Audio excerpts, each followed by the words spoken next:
अस्सलाम वालेकुम नाजरीन, मैं हूं सादिया बतूल और आप देख रहे हैं Fakhar news HD। International report पेश कर रही हैं divisional bureau chief Fakhar news Hyderabad से महनाज फरहद। कल अक़वाम मुत्तहिदा में फ़लस्तीन को आज़ाद और ख़ुद मुख्तार रियासत तस्लीम कर लिया गया है।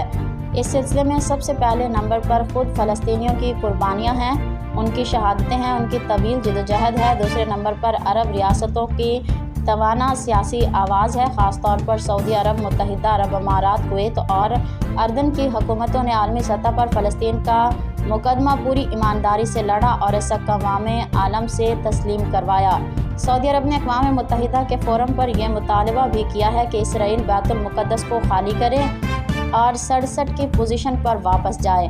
सऊदी वज़ीर ख़ारजा शहज़ादा फैसल बिन फरहान और अमरीका में सऊदी सफ़ीर शहज़ादी रीमा बिन्त बंदर ने इस सिलसिले में ज़बरदस्त सिफारतकारी करते हुए फ़लस्तीन का साथ दिया। सऊदी अरब ने अक़वाम मुत्तहिदा में दो टोक मौक़िफ़ इख्तियार करते हुए कहा कि मस्जिद अक़सा मुसलमानों की है, उसे फ़लस्तीनियों के हवाले किया जाए। इसराइल से तमाम मकबूजा इलाके खाली करवाए जाए।